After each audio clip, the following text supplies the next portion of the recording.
Bueno, bienvenidos a otro capítulo de Argentina Productiva. Hoy vamos a hacer como un resumen. Empezamos con la tecnología, con el mundo de la innovación y la catalización, como dice el exministro Lino Barañón, de estas aceleradoras. Seguimos con la expectativa de una tecnología en el campo que permita agregar valor con el presidente de la Sociedad Rural. Y al final tuvimos una experiencia muy interesante que va a terminar en un taller de turismo con el presidente de la Cámara Argentina de Turismo, Aldo Elías. Hoy vamos a hacer un resumen y vamos a tratar de entender geopolíticamente, políticamente y económicamente el porqué de esta de no crecimiento de Argentina, de no poder transformar a la Argentina en una Argentina productiva. Para eso tenemos algunos invitados, más que nunca, una mesa muy rica, son mis compañeros de Sin Saco y Sin Corbata, este programa que hace tantos años Claudio Charutini y que, bueno, me dio la oportunidad de acompañarlo.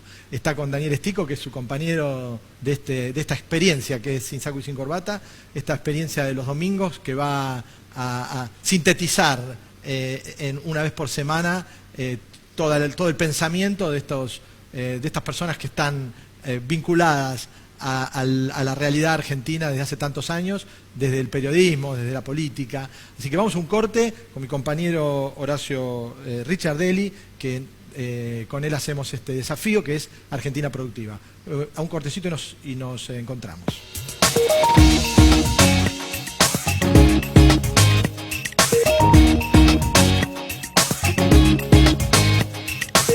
Bueno, vamos a empezar. Tenemos Claudio Charutini, para los que no lo conocen, bueno, tiene cara de medios, está en muchos paneles, además, Sin Saco y Sin Corbata, hoy estás recorriendo la televisión, ¿no? Sí, andamos ahí siendo participante de algún programa, intratable que me voy cada tanto, un crédito de Estefano en radio y algunas otras cosas más dando vuelta por ahí. Como consultor y politicólogo, y hace 3 décadas de relación, venimos de muchas batallas juntos. De una campaña electoral. Empezando en una campaña electoral. Daniel Estico, un hombre de los medios, un especialista en números de Infobae y uno de los que nos trae la verdad, esa cruda verdad que a veces no queremos ver y que los números son contundentes. Números, exactamente. Contundentes. Y Fernando Maiter, un especialista en energía.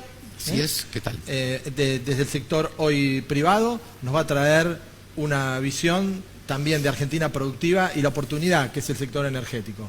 Bueno, Horacio, como todos los programas, nos va a acercar esa visión geopolítica que también es lo que cierra esta primera etapa, este primer capítulo de Argentina Productiva. Para empezar, Claudio, ¿cómo vos imaginás que Argentina tiene que conjugar lo que todavía no pudo en esta próxima oportunidad, en este gobierno que todavía no se conformó, ¿no? Más allá que del gobierno, entendiendo el concepto de geopolítico, a Argentina le está faltando un modelo de país. Te guste o no te guste, seas peronista o no seas peronista, el último modelo de país que alguien pensó fue Juan Domingo Perón, que dijo va a haber una guerra mundial, yo quiero ser el país independiente, voy a venderla a todas las partes, y Argentina se inserta en ese lugar en el mundo. No se dio. Fracasó ese modelo, pero de país para acá no tuvimos ningún otro. Frondizi hizo una listita, trató de hacer algo, no pudo, Ilia no tuvo tiempo. Los militares que tuvieron muchos años en el poder tampoco tuvieron un proyecto de país, tuvieron un proyecto político. Todos quisieron imitar a Perón, Lanusse, Onganía, vino la dictadura militar de Videla y compañía y después vino la democracia. Y los que vinieron a la democracia, de Alfonsín para acá, nunca pensaron en un proyecto de país. Si tenemos una soja fue porque la soja invirtió el privado. Si tenemos informática es porque nadie legisló sobre ese tema. Es decir, tenemos sectores o nichos industriales que se desarrollaron solo porque el sector privado hizo su esfuerzo. Pero no hay planificados, juntos todos, los que estamos de este lado o aquel lado de la grieta, o arriba o abajo, no importa, hacia dónde tiene que ir la Argentina. No está. Y entonces, el gobierno es nuevito, lleva poco tiempo, se está formando, está tardando mucho por su propia morfología en armarse, pero tampoco hay un modelo de reinserción internacional. Y no carecemos porque no lo podemos discutir. Hay una incapacidad manifiesta de la clase política de discutir un modelo del país sin maltratarse unos a otros, sin decir, pero vos sos del gobierno tal, no, vos fuiste con el gobierno tal, no, porque el fondo, no, porque el fondo, el BID, y siempre estamos con el dedito. Claudio, ¿no hay una idea de que en algún momento Argentina estuvo alineada con los países capitalistas y poderosos del mundo y que trató específicamente en el gobierno de Menem continuar con esa línea pro-norteamericana, la misma que sigue Inglaterra hoy en la salida de la comunidad? Uno. Y por otro lado, ¿no existe un alineamiento cuando el péndulo va para el otro lado con los países que están o con la fuerza o con pseudo-democracias o con grandes aparatos militares sosteniendo su prosperidad y esa tercera posición que creó supuestamente o propuso el peronismo, que nunca se consolidó? ¿El mundo no tiene que ver con estos tres puntos? Sí, pero para que vos tengas un gobierno más de izquierda o más de derecha, más liberal, más antiliberal o socialista, eso es una condición temporaria. Menem no hizo un modelo de país, lo que dijo fue convertirá, que es una regla monetaria, que era de Cavallo, desregulación, que era otra regla de Cavallo, y privaticen. ¿Cuál era el modelo de inserción en el mundo de esa Argentina? Claro. No tenemos. Cristina, Néstor, vamos al kirchnerismo. ¿Qué modelo de inserción? No importa si sos amigo de Chávez o no, si sos amigo de Cuba o no. Digo, ¿qué modelo de país? ¿Qué rol jugaba Argentina en el juego mundial de las naciones en el sector productivo? No teníamos ningún lugar particular y ese es el tema. Cuando vino Pinochet, y no es quizás el modelo más recomendable, pero ocurrió, Hernán Vigi trajo un grupo de especialistas de la Universidad de Chicago y durante 3 meses los hizo investigar todos los sectores industriales de Chile. Y después dijo, mire, estos 10 sectores industriales, o estos 10 sectores, van a tener inserción en el mundo. Y empezaron a trabajar con esos 10 sectores. Sí, sí. Un poquito la madera, básicamente todo lo que era chacinado, minería. No, pero por ejemplo, ellos son grandes productores de salmón, pero son grandes productores de chacinados para Alemania. Todo lo que es la industria del cerdo. Entonces, tuvo un grupo y, por ejemplo, tomó una decisión estratégica, no automotrices. Claro. Que es buena o mala, la discutimos, pero por lo menos tomó una decisión estratégica. Lo mismo que hizo el Reino Unido. Pero por el otro lado decidió, no, voy a tener Iquique para poder tener, si tengo listo auto o transar auto. Entonces, ¿qué pasó? Ahora hablar del modelo chileno está mal porque fracasó el modelo social, no el modelo económico chileno. El problema es cuál es el rol en el mundo de la Argentina. Hoy hemos ido a la cola de los imperios. Fuimos a la cola del imperio español, fuimos a la cola del imperio inglés, peleamos contra el imperio americano y ahora estamos yendo a la cola del imperio chino dándole proteínas para que le den de comer a los chanchos. Ese es nuestro destino. Hicimos posible la revolución industrial dando cueros para que funcionara en la cadena de transmisión de energía de la revolución industrial. Nuestros cueros eran especiales porque por el espinillo eran mucho más duros que cualquier otro cuero que había dando vuelta por el planeta. ¿Y qué hacíamos? Vendíamos cecina y tasajo. ¿Para quién era? ¿Alguna vez investigaron eso? Nosotros le dimos de comer a la industria esclavista estadounidense. Vendíamos la base de sustentación de la comida para los esclavos estadounidenses, que sacaban el algodón con el cual se hacía la revolución industrial, que era básicamente textil. Y después tuvimos básicamente con el modelo agroexportador, en donde decidimos pegarnos con Estados Unidos. Y hoy estamos dándole a China proteínas. ¿Y si China produce mañana proteínas? ¿Por qué imaginás que Argentina no tuvo este proyecto país y algunos otros países de Latinoamérica sí? Incapacidad básicamente de la clase dirigente. Vos fíjate que en Brasil, un buen día los militares tomaron el poder, los juntaron a los políticos y decidieron pensar un país. Eso es Itamaraty. Itamaraty tiene el mapa del futuro de Brasil los próximos 70 años. Entonces, Itamaraty dice hacia dónde va el país. El presidente de turno reparte bolsas o no reparte bolsas, privatiza o no privatiza, sube la tasa o baja la tasa, deprecia el real o no deprecia el real. Pero el modelo de inserción en el mundo sigue manteniéndose y actualizándose. Y cuando Lula fue electo presidente, Lula tuvo que ir él a Itamaraty, sentarse con Itamaraty y que le explicaran cuál era el futuro de Brasil. Y lo mandaban a hablar con la FIPI para ver cuál era el futuro de la industria. Y le dijeron, política social es tuya. Ahora, el modelo industrial no, se mantiene. El gran trabajo de Lula, ¿cuál fue? Agarrar 30 millones de brasileños y meterlos en el circuito del consumo. Básicamente. Y eso sostuvo el entramado. Brasil es un país que tiene más de 1.100 grupos económicos que tienen más de 2.000 millones de dólares de capital cada uno. En Argentina no llegan a 6. Claro, tal cual. Tal cual. Bueno, vamos a una pausita. Cuando venimos, capaz que tenemos algunos números de Daniel que nos puedan orientar sobre esto o reforzar lo que está planteando Claudio.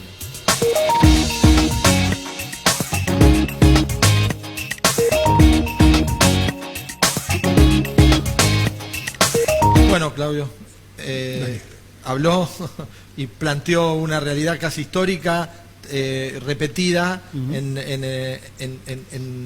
viciosamente hasta el día de hoy. ¿Qué números acompañan a esto?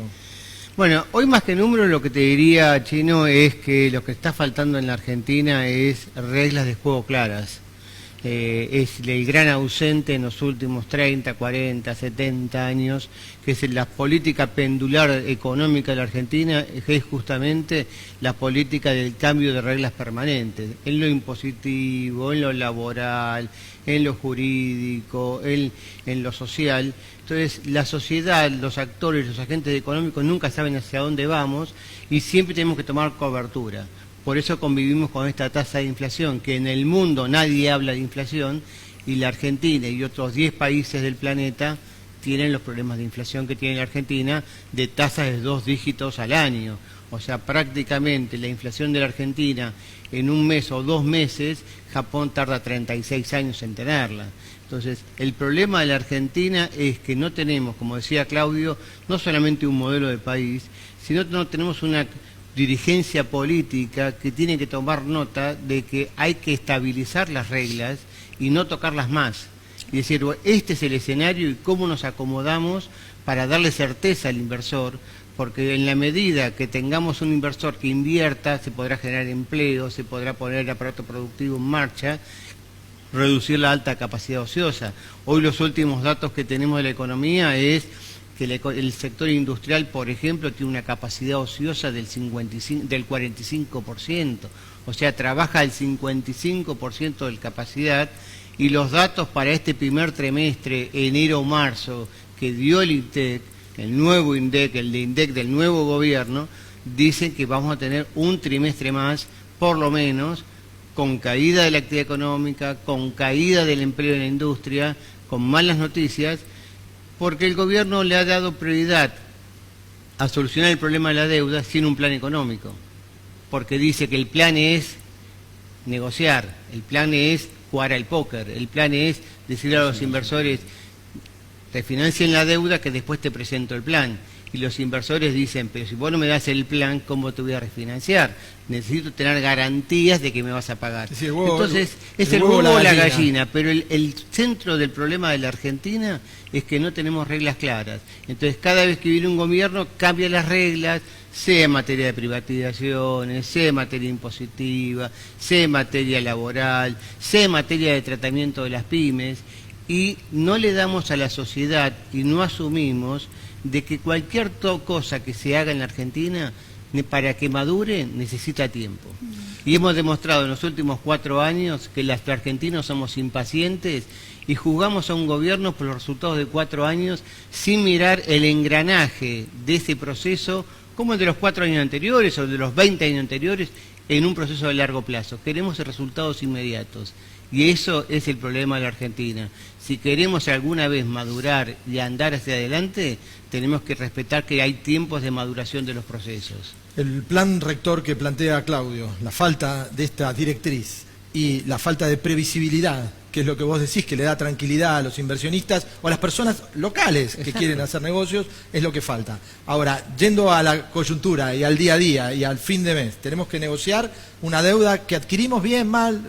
Los países del mundo se endeudan para crecer, o sea que tampoco es una locura endeudarse. El problema es para qué uno se endeuda. Entonces, en la búsqueda, por lo menos en lo que entiendo yo, lo que entendemos de Argentina Productiva, es que son tan importantes los clientes, ¿sí?, como la producción. Exacto. Y los clientes muchas veces condicionan la producción. Lo que bien decía Claudio, Chile decide no tener industria automotriz.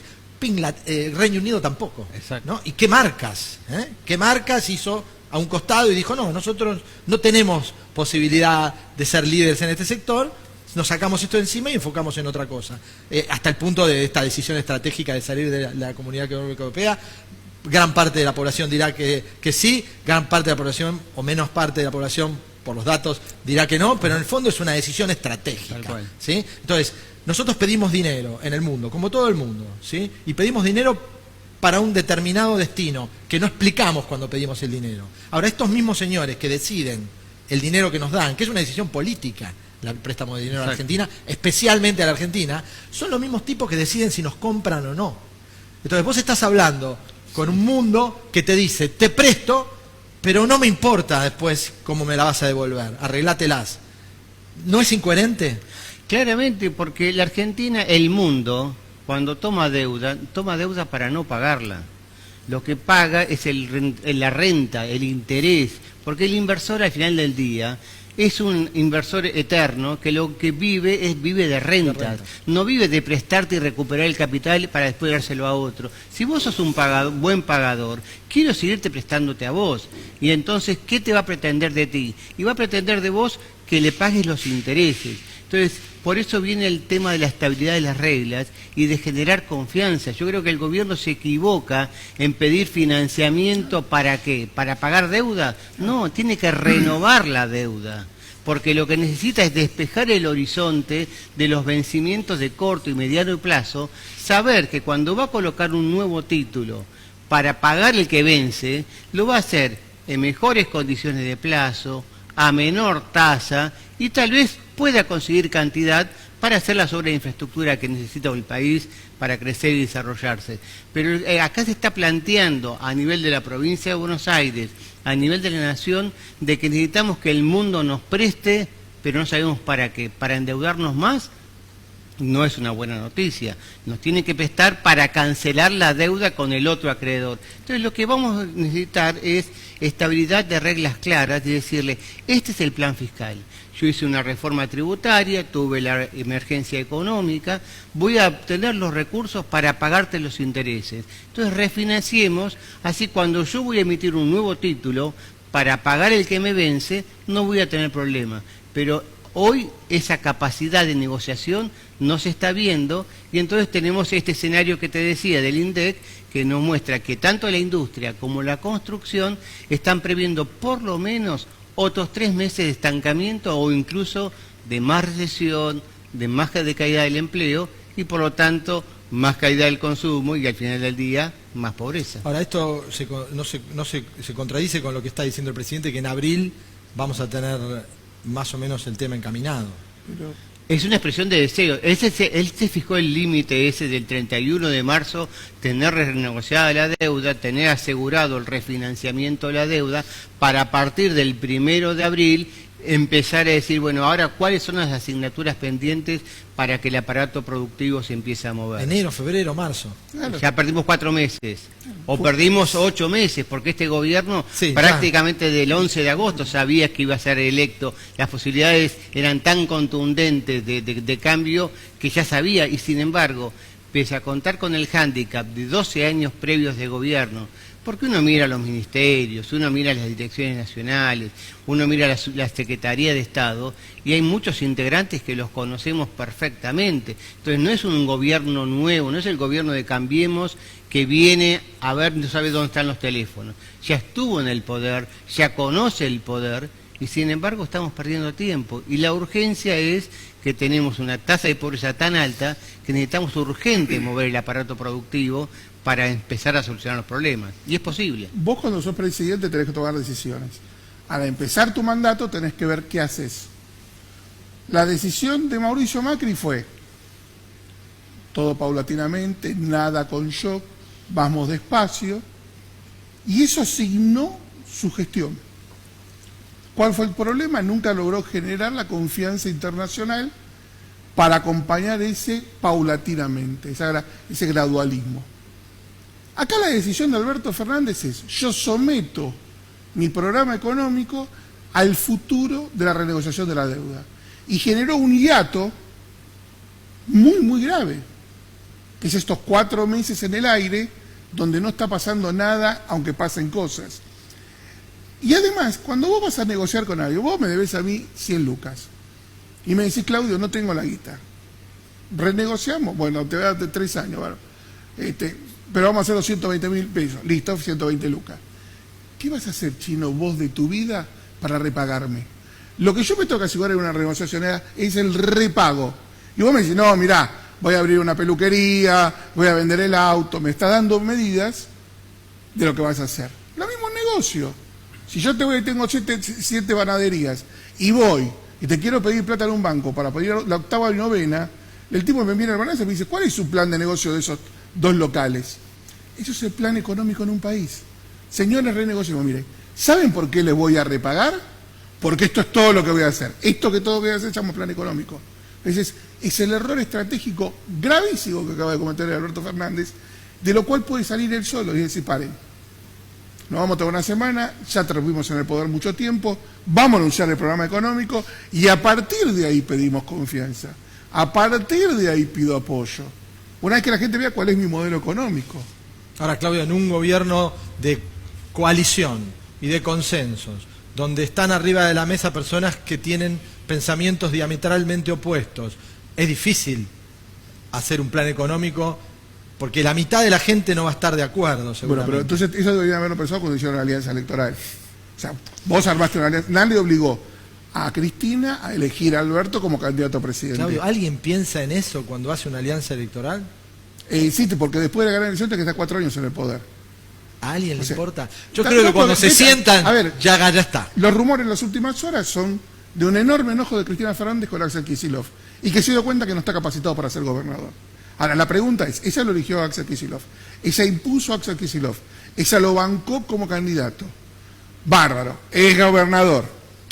20 puntos de diferencia con María Eugenia Vidal. La elección es indiscutible. ¿Qué van a hacer a los 2 meses? ¿Cambiar el gobernador? Las instituciones son más allá de los partidos políticos. Y vos tenés que ahora defender la institucionalidad. ¿Qué vas a hacer? ¿Intervenirle a la provincia? Entonces lo que planteas es: bárbaro, si vos haces solo política para ganar una elección, perdiste el gobierno. Y eso es lo que pasó. Cambiemos, hizo una estrategia para ganar una elección. Nunca pensó en estar 4 años en el poder. Y lo vemos claramente en algo. ¿Qué salió de la Fundación Pensar como proyecto de país, como proyecto de gobierno? ¿Qué carpeta, qué ley salió de la Fundación Pensar? Nada. Entonces, si no se preparan y entran al poder y después en el poder empiezan a improvisar, no nos quejemos de que estamos mal. Es lo que nos corresponde que nos pase.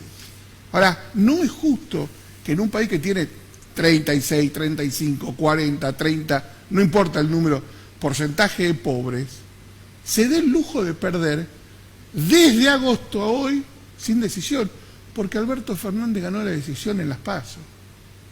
En las PASO las ganó. Entonces, nos vendieron un ministro de Economía que era Nielsen. Ministro de Economía, Nielsen, porque va Nielsen, fue Nielsen a Nueva York, fueron a Miami, fue Nielsen. ¡Pah! Lo borraron y me trajeron un profesor que da clases en un máster en Nueva York. Digo, ¿quién genera la desconfianza? ¿Los mercados? ¿El mundo? No, nosotros. Que paseamos un tipo con la correíta por el mundo diciendo que era ministro y de pronto lo pusimos en una petrolera. Bien, fenómeno, esta es la cosa. Tuviste un señor que va, agarra un auto viejo, recorre 2 años la provincia, que vive en la capital federal, va, se firma una publicidad donde va a comprar mandarina y le vende naranja. Entonces, cuando hiciste ya la propaganda, lo mataste al pobre pibe. Ahora lo tenés como gobernador.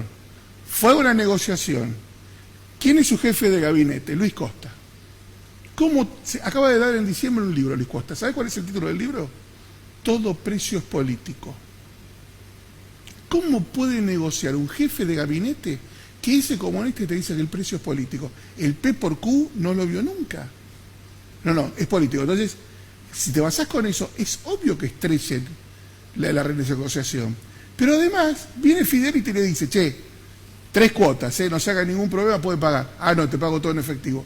Les juro, yo estuve en varias negociaciones. Estuve de este lado, como periodista, del otro lado, como consejero. Estuve con lo que debían y con lo que agregué. Jamás vi que un tipo le ofrezcan 3 cuotas y pague en efectivo. Nunca. Pero el peor que eso le pegó de rebote a Guzmán. ¿Y cuál fue el resultado? El canje que se ofreció de deuda fue un fracaso. Y el mismo día se hizo una licitación de EVAD, la primera de un cronograma, y nadie en el planeta Tierra se enteró cómo le fue. Y eso era parte del reperfilamiento de la deuda en pesos. Entonces es un progobierno que se pega balazos en el pie al mejor estilo macrista. Sí, Horacio. No, vos sabés que me encanta escuchar personas que en su disciplina, por lo que veo, están no solamente bien informados, sino bien formados, que a veces es lo difícil, ¿no? Así que, primero esto. Y coincido totalmente en muchas cosas, y el que me conoce de años, el proyecto que Claudio llama político, yo lo llamo geopolítico. Si vamos a la naturaleza del orden geopolítico, la Argentina no está ahí desde esa inserción de Perón, que tuvo un proyecto geopolítico, guste o no guste, se sea peronista o no, si uno analiza la historia fríamente, hubo acercamiento, coincido de Frondizi, no lo dejaron, Onganía con expansión hacia la Patagonia, pero no llegaron a ser un proyecto geopolítico integral. Entonces, lo que decía Fernando, ¿no? Daniel Estico. Daniel, perdón, Fernando Maita. Lo que decía Daniel, por el otro lado, coincide con esto. ¿Cómo van a tener claridad en las estrategias que vienen derivadas de ese concepto? Es decir, nombraba a Brasil, muy amigo, hasta hace poco, de Jaguaribe, un gran estratega geopolítico de consulta de los últimos 60 años de Brasil. Eran militar, era dictadura, eran democráticos, pasaban de todo por Brasil. Pero el proyecto geopolítico tenía andariveles, de ahí no se movía. Si vos querías pasar para acá, te hacían chachá. Querías pasar para acá, te hacían chachá. A Lula lo metieron adentro. Lo metieron adentro, exacto. O sea, Lula hizo todo lo social. No hubo un retroceso en el capitalismo y en el modelo industrial capitalista brasileño. No, Nada. lo mantuvo. Y si mañana fuera de vuelta presidente Lula, no le quepa la menor duda que va a ser exactamente lo mismo. El modelo productivo brasileño no se va a cambiar, el modelo de inserción en el mundo no se va a cambiar, y habrá más sindicalismo, menos sindicalismo, más de izquierda alguna medida social o menos de izquierda alguna medida social. Exacto, pero eso es tan difícil de lograr en la Argentina. Cada vez que se volvía a Brasil, él venía a Buenos Aires por distintas cuestiones diplomáticas, no sé, y nos juntábamos a cenar y hasta largas horas, 4 o 5 de la mañana, pues era una cosa impresionante, hablaba perfectamente bien castellano, cosa que acá los diplomáticos no sé si hablan bien, siendo a Brasil, portugués, vamos a ser claros. Entonces me decía, mira, Horacio, dice que yo ahora tengo que llegar a Brasil y tengo que hacer un informe al presidente. Y así fueron muchos años y fueron varios presidentes. Y ahí te da la tónica, que los tipos tienen bien claro, porque Itamaraty, que es el que fija esa conducta, después los industriales saben que por 10, por 20, por 30, por 50 años van a tener una política coherente.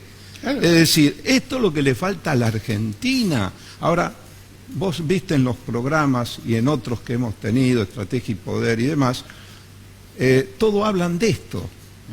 Es decir, el último con Pellegrina, con Barañao. Parece que la gente parece que hablara de otra, cosa, de otra realidad. Nadie se hizo es que cargo, nos quieren hacer creer que aparentemente somos locos los que hablamos de estas cosas.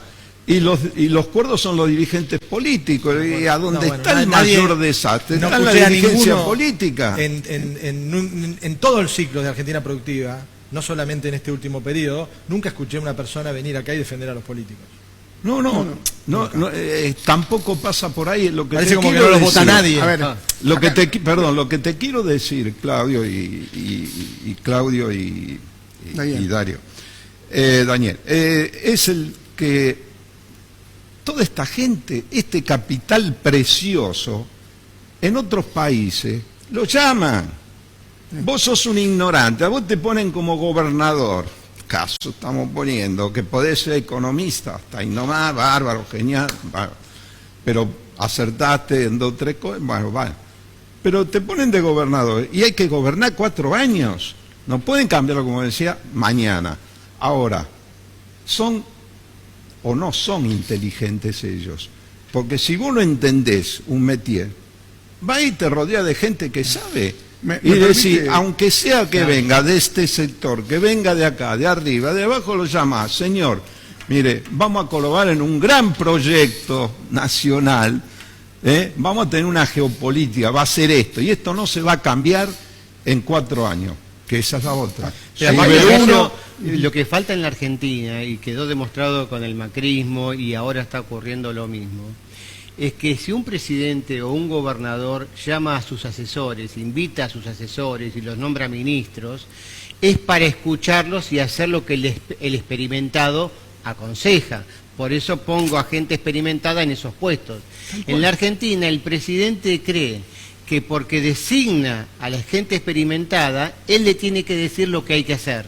Y así tuvimos la famosa conferencia del 28 de diciembre del 2017, cuando un jefe de gabinete, un aprendiz de político, sabía economía, un jefe de gabinete que no sabía economía. Que no sabía y tampoco de política, porque sabía ganar elecciones, pero después demostró que la gestión fue pésima, intervino el Banco Central y tuvimos los problemas que tuvimos. Entonces, es la historia argentina de que no se le escucha a los experimentados. Pasó con, y terminé con esto, con Domingo Cavallo y la convertibilidad. La convertibilidad fue un éxito hasta el 94, Carlos Menem gana la elección en el 95 después del tequila, y le dicen a los ministros, Carlos Corach y otros, no necesitamos más a Cavallo, que venga otro, este tipo nos hace sombra. Y pusieron un piloto automático como fue Roque Fernández, fracasó la convertibilidad, y nosotros periodistas sabemos que vende hablar mal de Cavallo, y entonces seguimos el día de hoy que el fracaso de la convertibilidad fue culpa de Domingo Cavallo, cuando fue culpa de Roque Fernández. Ahora, déjame unir un concepto, un tema, voy a unir las puntas. Hablando de geopolítica, hay un solo nicho de negocios que sigue a la geopolítica al pie de la letra, un solo, la energía. Totalmente. O sea, la energía es casi un eje de cualquier geopolítica que uno quiera plantear. Ya sea como país productor, como país consumidor, como país como transacción. Tenemos el caso de ENTE, Internacional de Hidrocarburos de Italia, no tienen un pozo petrolero en Italia y tienen una petrolera de primerísimo nivel, por lo menos hasta hace unos años. Y él puede contarnos 25 historias, Fernando Meiter, sobre... Ahora tenemos una reserva que es interesante, tampoco es la belleza del mundo, es Vaca Muerta, y todo lo que hay alrededor de Vaca Muerta, todo el humo que se vende alrededor de Vaca Muerta, todo el manipuleo y todo el manoseo que hay alrededor de Vaca Muerta, sin tener en cuenta lo que está pasando en la geopolítica del mundo desde el punto de vista energético. Vamos a un corte y a ver si podemos organizar de nuevo todo esto, pero desde el lado de la energía, como bien dice Claudio, un tema súper sensible para la Argentina o cualquier otro país que quiera crecer o ser productivo. Me queda una sola cosita con Daniel. Me da la sensación que sos muy generoso cuando pensás que el presidente o los presidentes y los anteriores se rodean de gente idónea.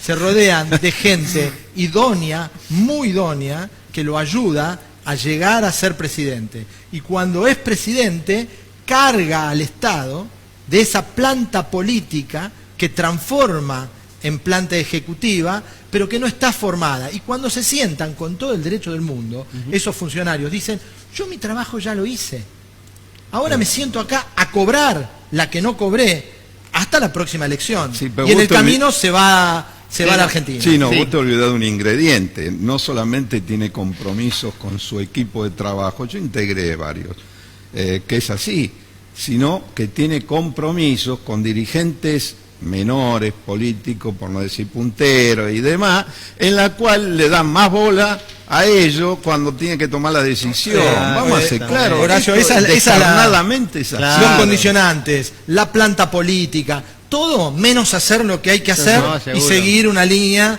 estratégica de un país que se precie ser productivo. Vamos a un corte y le metemos a la energía.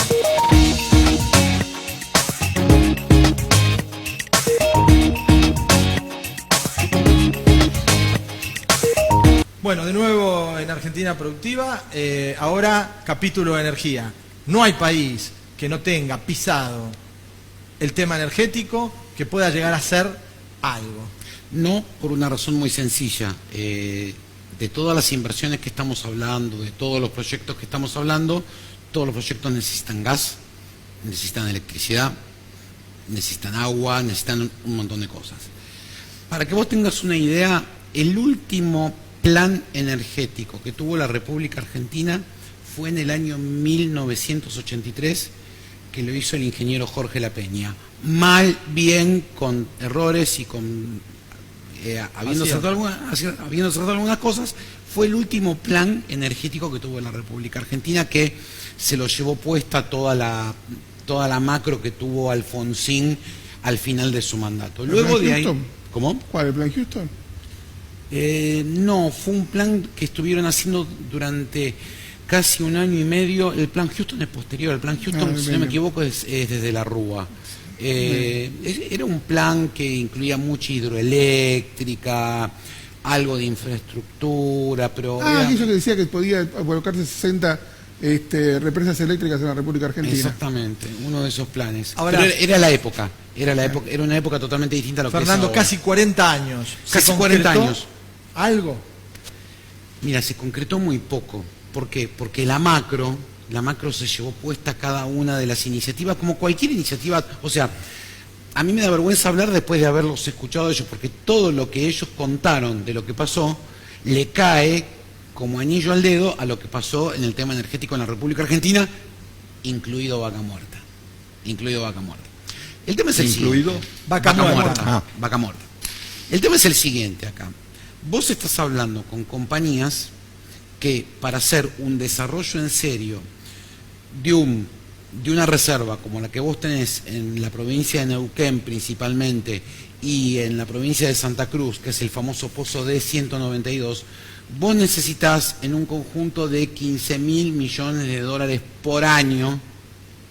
Escuchá lo que te estoy diciendo, 15.000 millones de dólares por año para hacer un desarrollo como el que se hizo en Estados Unidos. Ahora bien, tenés un pequeño problema. Suponete que vos hoy viene Daniel Estico y dice, mira, fui al banco, te doy los 15.000 millones de dólares, empezá el desarrollo. Hoy, ¿a quién le vendés todo ese petróleo que producís y todo ese gas que producís? ¿Por qué? Porque nadie en esta gestión y en los 2 últimos años de la gestión anterior tuvieron en cuenta que el mundo, especialmente Sudamérica, está viviendo un superávit de gas natural y un superávit de petróleo. Por lo tanto, no tiene sentido desarrollar una industria a súper gran escala diciendo que vamos a ser los exportadores de gas del mundo, que le vamos a vender gas a Brasil y que vamos a ser los grandes productores de gas natural, cuando no tenés gente que te lo vaya a comprar, por un lado. ¿Hay una falta de demanda proyectada a No, cuántos hay- años? Falta de demanda totalmente. ¿A cuántos? ¿En qué sentido? ¿A cuántos? ¿A cuánto va a durar esta falta de necesidad? Se habla de 3, 4 años tranquilamente. Vos ¿Y pensás, entonces Vaca Muerta? es lo que nosotros estamos diciendo. Hoy en Vaca Muerta hay 120 pozos cerrados. Que O sea, tiene vos YPF. invertiste, perforaste, Perforaste, Gastaste clavaste y entre sellaste. 500 y Y 600 sellaste. millones de dólares. En el caso de Tecpetrol, que se acogió a un programa de incentivos que se llamó Resolución 46, iba a invertir en total 2.300 millones de dólares, invirtió 1.500 y en los 1.500 le dijeron, falta de seguridad jurídica, no, No va más la resolución Ahora, 46. Fernando, volvemos a lo mismo. Y por otro lado, perdón, y voy al lado geopolítico. Y acá hay un tema que no se está teniendo en cuenta, que es el tema Bolivia, que es un tema muy importante. Primero, porque Bolivia hoy está terminando su contrato de provisión de abastecimiento de gas natural hacia Brasil y está renegociando un nuevo contrato. Para que vos tengas una idea, Bolivia produce en total 43 millones de metros cúbicos día. ¿Ok? 10-11 millones es consumo interno. Brasil le está pidiendo 30 millones de metros cúbicos día en un contrato firme para una nueva negociación. Y Bolivia le está pidiendo a la Argentina que le diga cuánto me vas a comprar y a qué precio. Porque si no vendo todo. Porque si no, le vendo a mi mejor socio, que es Brasil, que sé que me paga y que tengo demanda en firme. Y ya vinieron 3 delegaciones a la República Argentina y esas 3 delegaciones se fueron sin una respuesta. Con este gobierno. Con este Chino, gobierno. Con este gobierno. Con este gobierno. Chino. Y perdón, Sí. y el tema Bolivia no es solamente un tema importante en cuanto a la compra-venta de gas. El tema Bolivia es muy importante porque es el control de una frontera muy caliente en donde por el lugar donde pasa el cañito no pasa nada más que gas. Entran y salen cosas que van de uno a otro país. Entonces es un tema estratégico, te podría decir. Por otro lado, yo entiendo perfectamente que sin plan vos no podés, sin un arreglo de la deuda, no puedas hacer un plan nada. Pero no podés planchar tarifas durante 180 días con inflación anual a 2 dígitos, por un lado, con devaluación, por el otro, y no podés congelar el precio de los combustibles. ¿Por qué? Porque tarde o temprano, le pasó a Aranguren, cuando inició su gestión, le pasó después a Javier Iguacel, que fue su segundo, que cuando quisieron hacer algún ajuste a las tarifas, automáticamente se encendieron todas las luces rojas. Y este gobierno, en junio, el 30 de junio o el 31 de junio de este año, se va a encontrar exactamente con el mismo problema. Se va a encontrar con tarifas atrasadas en pesos que deben ser actualizadas en dólares. ¿Y por qué digo eso? Porque te guste o no te guste, hay una ley del gas, que es la número 24.076, que es ley. Lamentablemente, muchachos, hay que cumplirla. Lo que hablaban antes de cumplirla. plan país, ¿no? Hay que cumplirla. Chino. Hay una ley de la electricidad y hay una ley de hidrocarburos. Entonces, tarde o temprano, vos vas a tener que hacer los ajustes. Los vas a negociar, de alguna manera los vas a negociar. Pero en el mientras tanto, perdiste el 2019, claro. Perdiste el 2020. Todo está en el mismo Perdiste tenor. El 2021, porque ya para los presupuestos del año que viene se empieza a trabajar desde el mes de marzo. Es una decisión estratégica, es decir, no le voy a vender a Bolivia, voy a profundizar la industria. No le voy a comprar a Bolivia. No le voy a comprar a Bolivia, pero... voy a profundizar la industria local, voy a tomar una decisión. Chino. Aunque te equivoques es preferible. Chino, hay una cosa, lo que no se entendió, que lo dijo, es decir, en algunas cosas no estoy de acuerdo, en lo del congelamiento, justamente por una incoherencia de no tener un proyecto geopolítico, viene uno y te lo aumenta el 15.000% y quiere solucionar el problema en un año, y viene otro y te lo congela, no hay coherencia. Pero volviendo al caso de Bolivia... Pero perdón, la coherencia... la coherencia no, en las políticas, digo. Bueno, no, está bien, pero a ver... si no en que uno tengamos primero una ley, y hagamos cumplir la ley. Si no cumplimos la ley, para eso están los entes... y para eso están los legisladores. Y para eso están los legisladores, no para que levantan cambiar la ley. mano para cualquier... Pero yo lo que estoy diciendo es lo siguiente, es muy fácil decir, congelo tarifas por 6 meses. No, pero también... Lo puedo hacer, también es pero muy las fácil, consecuencias son muy graves. Fernando, es muy fácil a los amigos del poder darle el manejo de un montón de cosas. Vamos, esto hay que ponerse ecuánime. Por eso, al haber un proyecto que haya un proyecto geopolítico, volviendo al caso boliviano, ¿se acuerdan el Mutum? Sí, la ¿Se acuerdan? siderúrgica del Mutum. Sí, Sí, señor. Brasil desesperado porque estaba creciendo y necesitaba el hierro, ¿sí? Bueno, después el gas, ahora el litio. Es decir, no es estratégico solamente por lo que significa en recursos naturales Bolivia, sino también que todo el polo geopolítico, es decir, de una sola forma puede desplazarse. Si le hubieran llevado la Punta a Belgrano, ya en esa época, que era la canalización del Bermejo, y bajaba un poquito abajo, ¿no es cierto?, hacia la Argentina, el manejo de ese centro geopolítico que es el hinterland, que se llama el corazón, ¿no es cierto?, de lo que... Es decir, geopolíticamente hablando, y sumándole ahora las grandes riquezas que tiene, que la Argentina siempre hace lo contrario por esa falta de coherencia, en vez de decir, bueno, voy a negociar y me voy a sentar, ¿no es cierto?, y decir, bueno, señores, nosotros lo necesitamos. Es decir, acá no existe, viene uno y borra todo lo que hizo el anterior, que esa es la otra. Está bien, Borra pero lo todo. que yo digo es lo siguiente, yo creo que, por lo menos en lo poquitito que yo sé, que es en el tema energético, Argentina, en la situación que está hoy, no se puede dar el lujo que en 6 meses no hacer absolutamente nada. Claro.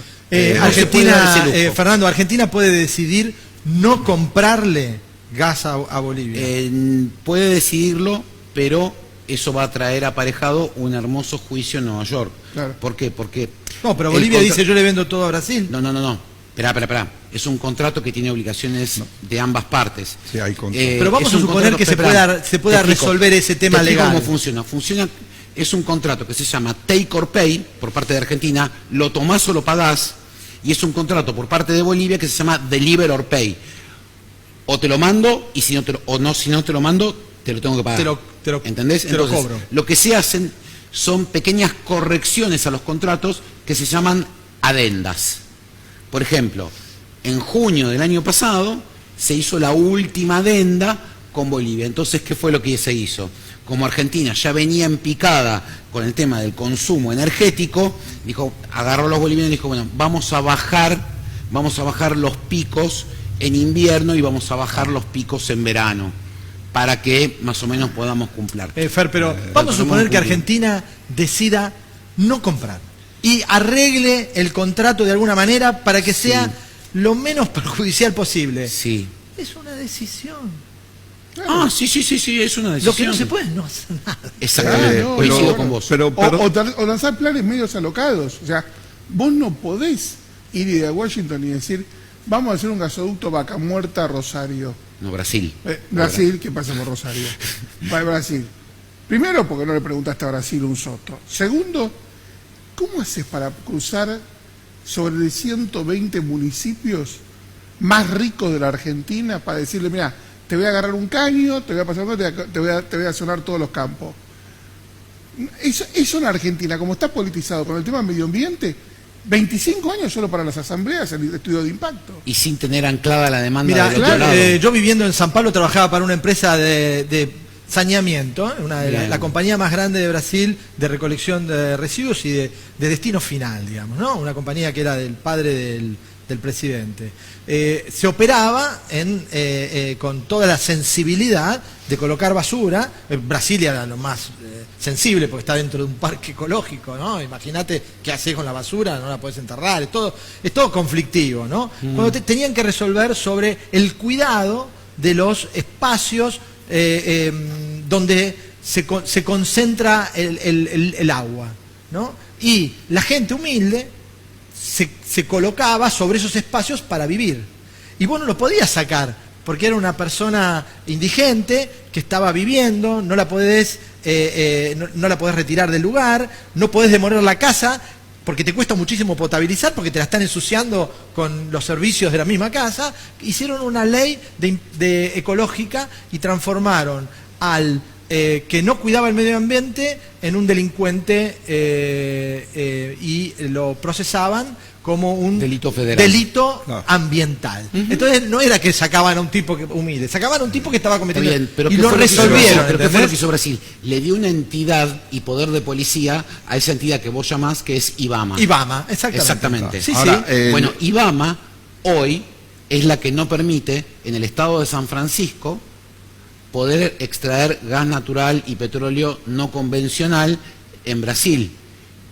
Y todo el mundo lo respeta y todo el mundo se saca el sombrero. Si IBAMA dice que no y se está negociando a ver cómo se hace, Porque lo hacen. pero se respeta la institución. Tal cual. El Decime una programa en cosa. seria y además hay una justicia. Claro, bueno, pero decime, acá, Y no significa que no se equivoquen. Acá. Pero bueno, es como Desde- los militares dicen algo que es lindísimo. Yo prefiero tener un mal general que dos buenos. bueno, hoy vos tenés, desde que asumió Alberto Fernández a la fecha, uno de los primeros anuncios que hizo fue: voy a intervenir el Ente Nacional Regulador del Gas y voy a intervenir el Ente Nacional Regulador de la Electricidad.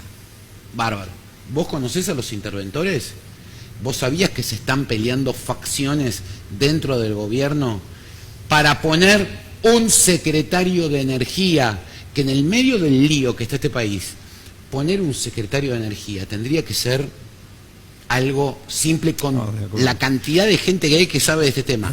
Se están peleando por a ver quién pone como interventor del ENRE, interventor del Enargas, presidente no es de un la problema- Camesa. no es un problema de para, Presidente es un de problema Camesa, de poder. presidente de Política, Camesa, claro. presidente de la ex Enarsa ahora que se llama IESA.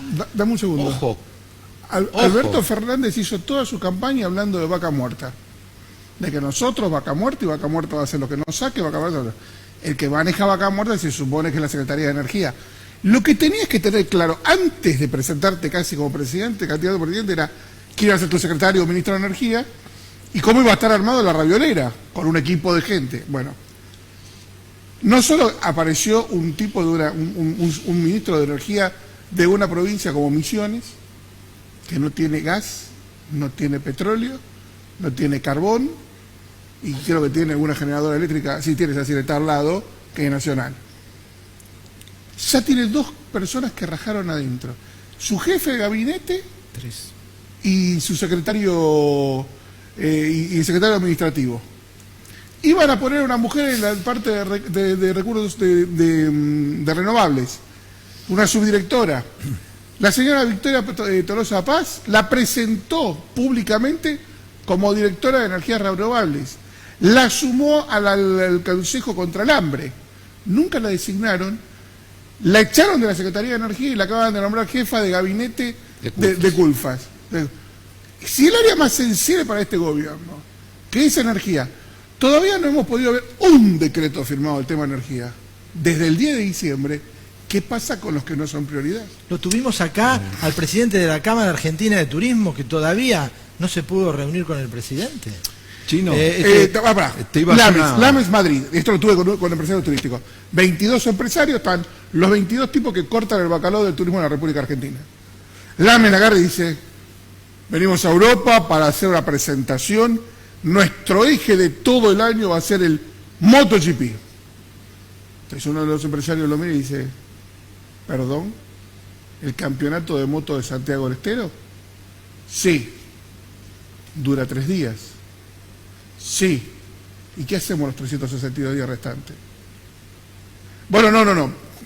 Otro de nuestros pilares va a ser la Copa, creo que Libertadores de América, o no sé qué, de fútbol americano. Entonces otro empresario agarra y dice: a ver, usted viene a presentar a Europa ese campeonato, o sea, que le va a pedir a gente que mide a 32 kilómetros de un campo donde se juega la final de la UEFA o de la Champions League, que viaje 14.000 kilómetros para ver jugar a Vélez. De esa mesa de 22 personas se levantaron 11 y se fueron. Eso es Fitur, ocurrió con Lames como ministro de Turismo. La pregunta que me hago es: ya perdimos la chance. y en el La medio de actividad todo hasta el año que esto, viene no vuelve. perdóname, y Y en el entonces- medio de todo esto, ¿sabés qué te están hablando? Que van a hacer una nueva ley de hidrocarburos. O que le vamos a dar más plana a la gente para que viaje dentro del país. Brasil, cuando toma la decisión de armar un aparato de deporte, pone a Ronaldinho de Brasil para afuera. Y de Brasil para adentro pone al general Cañones. Sí, no. Y hace pone a la gente a correr, pone a los chicos a hacer deporte, y todo es así. Un poco lo que hablábamos antes, todo tiene una directriz. Ponelo a Ronaldinho, pero acá el problema es otro. Sí, no. Comienzo del siglo XXI. Yo tuve una empresa que solucionaba todo el problema de la contaminación de la basura.